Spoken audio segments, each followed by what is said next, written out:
Jangan lupa like, share, dan subscribe. Kembali lagi di channel Guru Kelas. Nah, kali ini kita akan bahas nih bab 6 ya, tentang sistem peredaran darah manusia. Dari pelajaran IPA kelas 8 semester 1 di bab terakhir nih. Oke. Kita lihat ini peta konsep dari sistem peredaran darah. Yang kita bahas ini ada darah ya.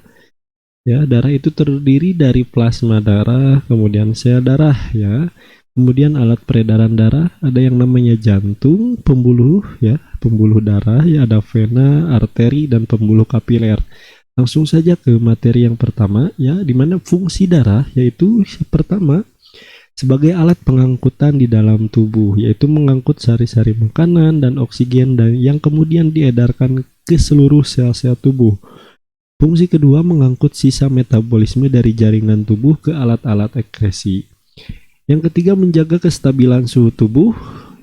Keempat mengedarkan air ke seluruh tubuh. Kelima mengedarkan hormon dari kelenjar endokrin. Kemudian sebagai alat pertahanan tubuh dari kuman ya, ini adalah leukosit ya atau sel darah putih. Kemudian mengatur keseimbangan asam dan basa supaya jaringan tidak rusak. Jadi fungsi darah itu sangat penting ya bagi tubuh kita gitu. Oke, kita lihat komponen darah ya. Di sini ada darah ya yang telah dipisahkan ya. Dimana yang pertama yang paling atas ini ya ada yang namanya plasma darah. Nah, warnanya seperti ini, cair kekuning-kuningan. Kemudian yang kedua ada white blood cell atau sel darah putih ya. Sel darah putih ini seperti ini ya, berada di tengah-tengah. Kemudian yang ketiga ada red blood cell atau sel darah merah. Nah, jadi komponen darah ini ada 3, plasma, sel darah putih, dan sel darah merah. Oke, kita lihat ya, di sini ada gambar di mana komponen-komponen di mana 55% itu adalah plasma darah, di mana komposisinya ada air, kemudian garam-garam, protein ya. Nah, fungsinya yang pertama air pelarut ya untuk membawa senyawa lain. Nah, di sini garam-garam fungsinya untuk keseimbangan osmotik ya, untuk pH ya. Kemudian mengatur permeabilitas membran gitu. Kemudian protein plasma itu keseimbangan osmotik juga sama. Kemudian sel darah. Nah, sel darah ini ya elemen selulernya itu terdiri dari 45%. Yang pertama yaitu eritosit atau yang disebut dengan sel darah merah ya. Jumlah per milimeter kubik ya. Nah, 5 sampai 6 juta ya sel darah merah itu. Fungsi sel darah merah itu untuk transport O2 dan CO2 atau oksigen dan karbon dioksida. Kemudian ada sel darah putih, di mana sel darah putih ini jumlahnya itu 5.000 sampai 10.000 per milimeter kubik. Nah, fungsinya untuk apa? Untuk pertahanan dan kekebalan tubuh atau antibodi. Nah, ini bentuk-bentuknya nanti kita akan bahas seperti apa sel darah putih itu. Yang pertama sel plasma darah. Nah, di mana bahan penyusunnya ada air, kemudian zat terlarut seperti ion ya, natrium, kalium, kemudian serum plasma, ada agglutinin ya, presiptin ya, kemudian antitoksin dan opsonin. Kemudian protein plasmanya itu ada albumin, globumin ya, globulin dan fibrinogen ya. Nah, ini plasma darah. Nah, untuk sel-sel darah yang pertama ya, sel-sel darah itu ada sel darah merah, eritosit, kemudian sel darah putih, leukosit, dan keping-keping darah, trombosit. Nah, di mana trombosit ini ya membantu kita dalam proses penyembuhan luka. Nanti kita akan bahas. Oke, sel darah merah yang pertama, ciri-ciri berbentuk pipih ya seperti ini ya. Cekung atau bikonkap, tidak mempunyai inti dan mengandung hemoglobin. Fungsinya untuk mengangkut oksigen dan CO2 ya, karbon dioksida. Nah, ini fungsi dari sel darah merah atau trombosit. Kemudian sel darah putih yang disebut dengan leukosit, cirinya berbentuk tidak tetap, banyak sekali bentuknya ya. Nanti kita lihat. Mempunyai inti, kemudian tidak berwarna ya, dapat bergerak secara amoeboid ya. Amoeboid itu bergerak dengan kaki seperti kaki semu ya pada protozoa seperti itu. Kemudian ukuran lebih besar dibandingkan dengan eritosit. Dapat hidup hanya kurang lebih 4 sampai 5 hari itu. Bersifat fagosit. Nah, fungsinya untuk apa? Fungsinya itu untuk melindungi tubuh dari infeksi atau juga disebut dengan kekebalan atau antibodi. Nah, ini sel-sel darah putih ya di sini. jika diperbesar seperti ini. Kemudian ini ada gambar di mana ini bentuk-bentuk dari leukosit ya. Yang pertama ada seperti limfosit seperti ini, ada monosit, basofil, eosinofil, kemudian neutrofil.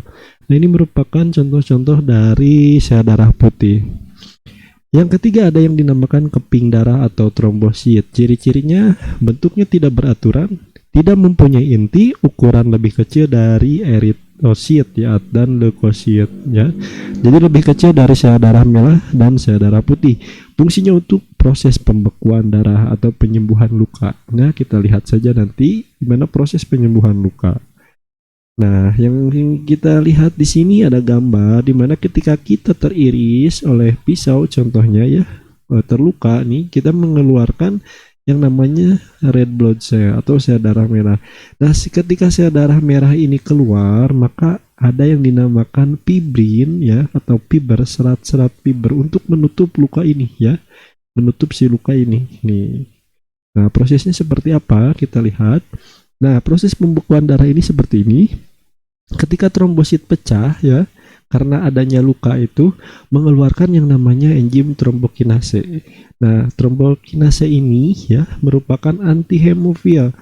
Antihemofilia ini ya dimana darah itu dapat membeku. Nah, jika hemofil itu darah itu tidak dapat membeku karena adanya kelainan dalam darah itu seperti itu. Nah, kemudian trombokinase ini mengeluarkan yang namanya protombin. Nah, protombin ini ya membutuhkan yang namanya vitamin K, kemudian ion kalsium yaitu kalsium plus ya. Kemudian protombin ini diubah ya menjadi trombin. Nah, setelah diubah menjadi trombin, diubah menjadi fibrinogen. Nah, fibrinogen ini ya yang nantinya akan berubah lagi menjadi yang namanya fibrin atau serat-serat tadi untuk penutupan luka. Nah, inilah proses pembekuan darah ya seperti ini ya. Jadi proses-prosesnya sangat kompleks ya. Ketika kita terluka itu ya langsung ya direspon oleh trombosit atau keping darah. Nah, di sini juga contoh gambarnya ya ketika pembuluh darah nih, pembuluh darah ya. Ketika ada yang terluka ya, jaringan yang rusak atau ya jaringan yang rusak itu bisa terluka ya. Kemudian trombositnya ini pecah. Nah, sebagian ini trombosit pecah. Nah, ketika trombosit pecah tadi ya, ketika ini ada yang dinamakan trombokinase, kemudian menjadi trombin, kemudian menjadi fibrinogen dan fibrin. Nah, fibrin ini akan menutup jaringan yang rusak. Nah, fibrin ini merupakan serat-serat ya, serat-serat seperti ini.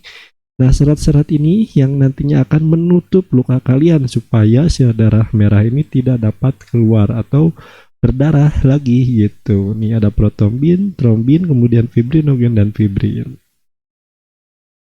Kemudian kita lanjut. Nah, setelah kita membahas darah, kita harus tahu ya alat untuk mengedarkan darah itu apa. Nah, ada yang dinamakan dengan jantung. Nah, jantung ini terdiri di beberapa bagian ya. Kemudian bagian yang paling banyak ya, paling banyak itu yaitu yang ini ya. Ada yang maksudnya yang paling besar ya, paling utama ya. Ada yang namanya serambi kanan, kemudian atau atrium, kemudian ada yang bilik kanan atau ventricle, kemudian ada bilik kiri ya, atrium kiri, kemudian ini maksudnya serambi kiri itu atrium kiri, kemudian bilik kanan yaitu ventricle kanan. Nah, ini merupakan pembuluh darah ya, vena cava, arteri ya, kemudian ada dinding jantung. Nah, jadi gini, ketika kita ya memompa darah itu, di mana serambi kanan ini mengandung darah yang mengandung CO2. Nah, dialirkan menuju bilik kanan ke sini ke bawah ya, melalui katup ya, katup yang dinamakan katup bicus ya, bicus pidalis. Nah, kemudian katup ini ya masuk ke sini darahnya ke bilik kanan. Nah, bilik kanan ini mengandung darah yang banyak CO2-nya ya, CO2.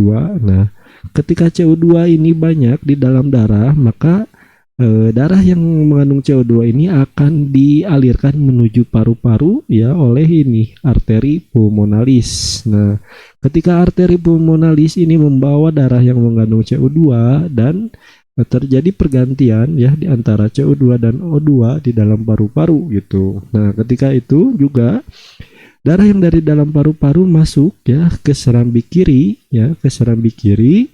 Nah, di mana darah yang dari paru-paru itu masuk ke serambi kiri, darah yang mengandung oksigen gitu. Kemudian masuk ke bilik kiri ke sini. Nah, masuk ke bilik kiri.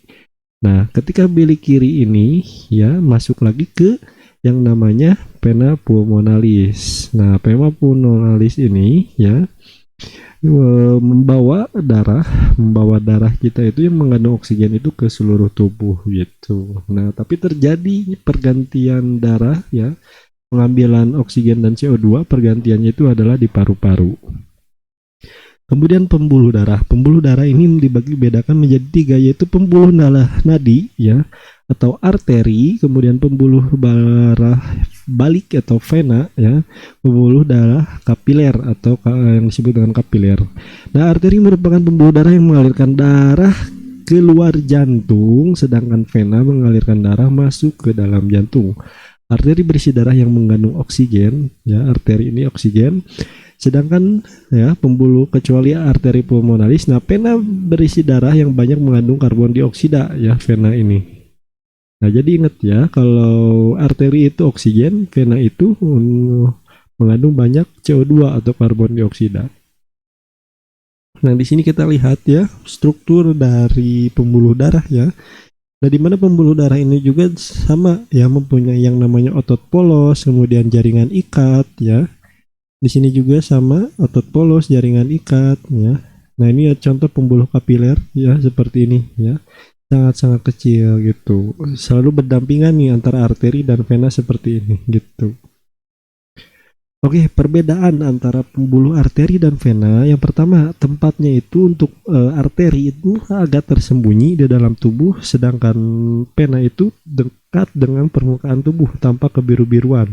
Kemudian dinding pembuluhnya itu tebal, untuk arteri ini kuat dan elastis. Nah, sedangkan pembuluh balik atau vena itu tipis dan tidak elastisnya. Aliran darah arteri meninggalkan jantung, pembuluh balik vena yaitu menuju jantung. Kemudian denyut jantungnya itu terasa ya. Kalau untuk arteri, kalau untuk vena itu tidak terasa. Katup satu pada pangkal jantung. Nah, sedangkan pembuluh balik vena itu banyak di sepanjang pembuluh gitu. Darah yang keluar, darah memancar. Untuk arteri ya, darah tidak memancar untuk pembuluh balik atau vena. Oke, lanjut ke peredaran darah manusia ya. Peredaran darah manusia itu ada yang dinamakan dengan peredaran darah kecil, di mana merupakan peredaran darah yang dimulai dari jantung atau bilik kanan menuju paru-paru, kemudian kembali lagi ke jantung, serambi kiri. Oke, kita lihat nanti gambarnya. Yang kedua ada peredaran darah besar, adalah peredaran darah dari jantung atau bilik kiri ke seluruh tubuh, kemudian kembali ke jantung ya, serambi kanan. Nah, inilah perbedaannya ya antara peredaran darah kecil dan peredaran darah besar, seperti itu gitu. Oke, kita lihat seperti ini ya, peredaran darah kecil itu dari nomor 1 ya, nomor 1 di sini ya. Kemudian ke nomor 2, ke nomor 3. Mana 3 ini ya, ini masih 2 ya. Nah, 3 ini ke paru-paru ya. Kemudian ke 4 seperti ini yang di bawah atau sini. Kemudian yang kelima balik ke sini gitu, kembali lagi ke jantung. Nah, sedangkan untuk peredaran darah yang besar itu lebih kompleks ya. Jadi dari 6 dari sini ya. Kemudian ke nomor 7 ya, ke sini. Kemudian ke nomor 8, kemudian ke 9 ke vena, kemudian ke 10 terakhir balik lagi ke jantung lagi gitu. Jadi perbedaannya apa sih antara peredaran darah manusia yang peredaran darah kecil dan peredaran darah besar? Nah, untuk peredaran darah kecil itu dimulai dari jantung menuju ke paru-paru, kembali lagi ke jantung atau serambi kiri. Nah, sedangkan pada gambar yang ini ya, peredaran darah besar ini, peredaran darah dari jantung bilik kiri ke seluruh tubuh ya. Nah, Ini bedanya. Jadi untuk peredaran darah ini ada ke seluruh tubuh ya, sedangkan peredaran darah kecil itu tidak ke seluruh tubuh. Ya, dari paru-paru itu langsung balik lagi ke jantung gitu. Seperti gambar ini ya. Gitu. Oke. Lanjut ke gangguan atau kelainan pada sistem peredaran darah. Yang pertama ada jantung koroner. Nah, di mana jantung koroner ini terjadi jika arteri koronaria tidak dapat menyuplai darah yang cukup ke otot-otot jantung. Nah, arteri koroner merupakan pembuluh darah yang menyuplai nutrisi dan oksigen ke otot-otot jantung. Kondisi ini dapat terjadi karena arteri koroner tersumbat oleh lemak dan kolesterol. Nah, jika kita kebanyakan lemak ya dan kolesterol, nah di mana arteri ya atau pembuluh dari jantung ini dapat tersumbat. Nah, di mana ketika tersumbat ya kita tidak dapat mendapatkan suplai oksigen ya ke otot-otot jantung, makalah terjadi gangguan jantung koroner. Kemudian yang kedua ada stroke, di mana stroke ini merupakan suatu penyakit yang terjadi karena kematian pada jaringan di otak yang disebabkan karena kurangnya asupan oksigen di otak. Ya, hal ini terjadi karena pembuluh darah pada otak tersumbat oleh lemak atau kolesterol. Jadi sama ya, ketika tadi jantung koroner atau koronaria itu tersumbatnya di arteri jantung ya. Nah, sedangkan stroke ini tersumbatnya di mana? Di bagian otak ya, bagian otak. Maka terjadilah stroke. Kekurangan oksigen sama. Yang terakhir ada varises, di mana varises adalah suatu keadaan di mana pembuluh darah balik ya atau vena mengalami pelebaran dan terpuntir. Gangguan ini biasanya terjadi di daerah kaki ya, banyak sekali faktor-faktornya ya, karena bisa jadi dari makanan gitu. Nah, varises ini ya, kemudian varises, jantung koroner dan stroke ini ya merupakan gangguan pada sistem peredaran darah ya, terutama pada pembuluh ya, pada pembuluh darah gitu. Oke. Mungkin segitu saja materi yang dapat disampaikan mengenai sistem peredaran darah manusia ya. Jadi kita harus paham apa darah itu ya, bagaimana jenis-jenisnya, ada sel darah merah, sel darah putih, ada keping darah, kemudian jantung ya. Bagaimana suplai darah itu, yang pertama masuk ke jantung, kemudian ke seluruh tubuh, dan gangguan-gangguan pada jantung, pembuluh-pembuluhnya yang dapat terganggu, apa saja yang mengakibatkan stroke, kemudian jantung koroner dan varises. Oke, terima kasih. Sampai jumpa di video selanjutnya.